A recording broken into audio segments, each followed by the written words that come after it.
Hi, this is Zorba the Greek, and I'm going to be doing converting the M401, doing the blue foam plug mod for the standard cartridges.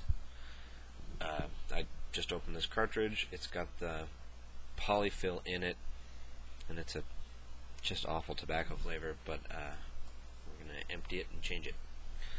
So the first thing you want is in the back of the cartridge where you draw through, there's a little hole. And so I use a zip tie with the exterior pulled off. Poke that up through, and you get your inner cart. Just pull that out,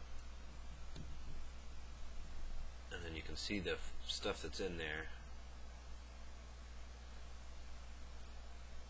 Just hook that, pull it, and toss it. So we've still got a bunch of that juice in there, the liquid that came with it, that I really don't care for. So I'm actually gonna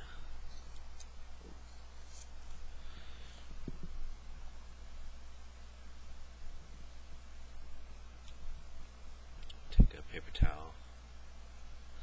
Let's get this cart clean. If I was working at the sink, I'd just rinse it out with water, but I'm not. I'm just doing this quick and dirty for the video purposes.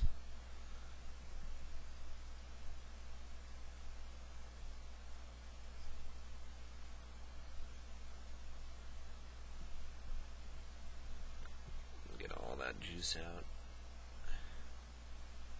Okay, so now we've got a nice dry, cleaned out cartridge. Sometimes they've got a little nub on the bottom that they won't sit flat when it's on there. Try and scrape that off a little. Okay, I'm not using the blue foam plug, the same foam that they used. It's not the same brand, but it's the same material. I'll link to the brand that's popular just so you can know that you're getting the right stuff without a bunch of research.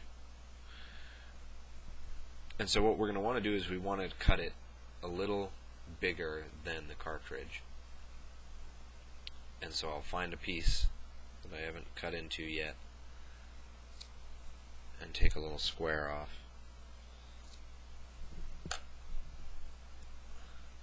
So now we've got a piece generously bigger than the cartridge, and we start to trim it down. And I'll hold it. You want it to be semi-round, so you don't have any air gaps. And so kind of cut a corner. Always hold it opposite of the corner, because when you squish it, it's going to make that corner kind of protrude. Works real well.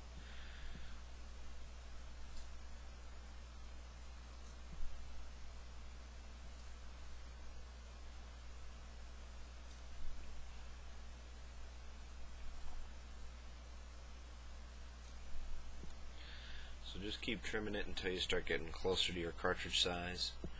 We're still a little bigger. It doesn't make a big difference, but I try and make sure a flat side is my top. I try and keep track of that. I really don't think it would matter very much at all if I didn't, but it comes out quite uneven anyways, even on a so-called flat side. And this is where it can get kind of delicate. You want to just be taking just a hair off each time.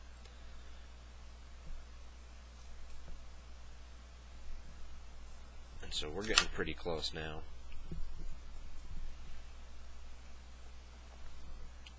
You can see it's a little bigger than the exterior of the cartridge.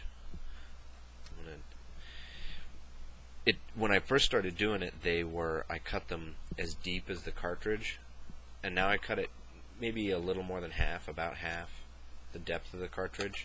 You can get just a hair more juice in that way, and really what you're looking for is a plug to hold the liquid in.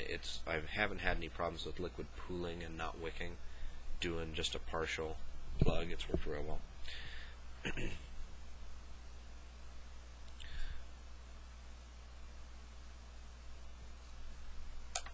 So now we've got our itty bitty plug and our itty bitty cart, and when you fill it, I've got a vegetable glycerin Marlboro flavor that I'm moderately fond of. Make sure to shake your juice first.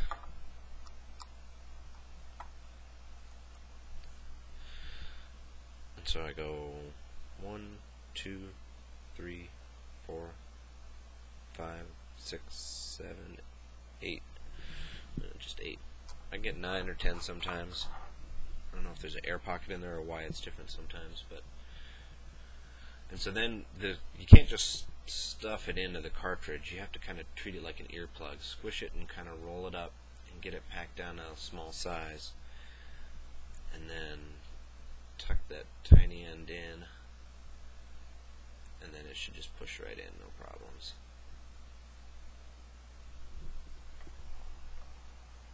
Got a little grip. You can see we've still got a few kind of loose stray hairs sticking out. So I'm going to just trim those real quick.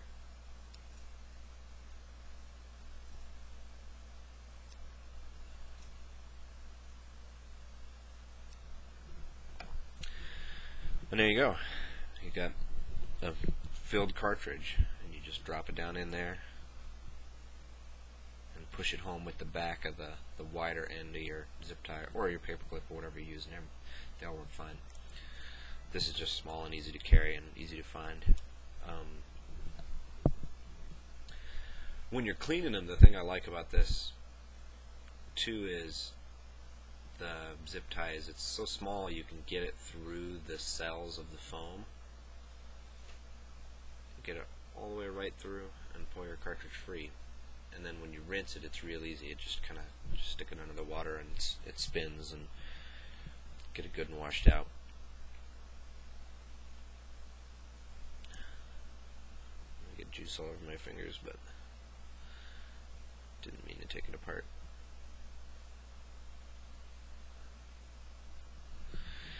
This mod's worked real well for me. I'm able to get quite a bit of smoking out of just one of these, and it just runs it till it's totally dry. I've taken the filling out once when it ran dry and the atomizer started to get dry, and I folded it in a piece of paper towel like this and squished that foam plug, and it didn't even leave a wet mark. I mean, it was just bone dry, and so was the cartridge below the plug. And so we're all assembled now, pretty much all done. And so you can either cap it and set it aside. I'll make 3 or 4 of these at a time and keep them in my carrying case, and then snap it.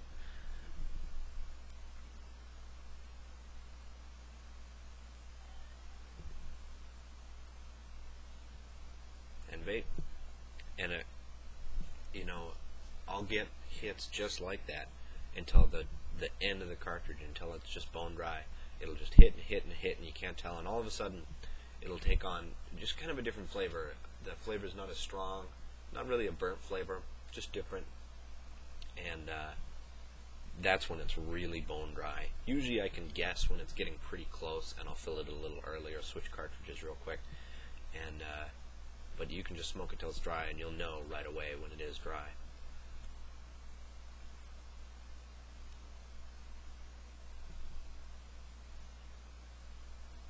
Hope that helps 401 users that are curious about trying this mod. It was originally intended for, made for the 510, but anybody can do it. The foam is readily available and cheap. I think I paid $3 for 2 blocks like this. Just works great. Give it a try. Enjoy. Happy vaping.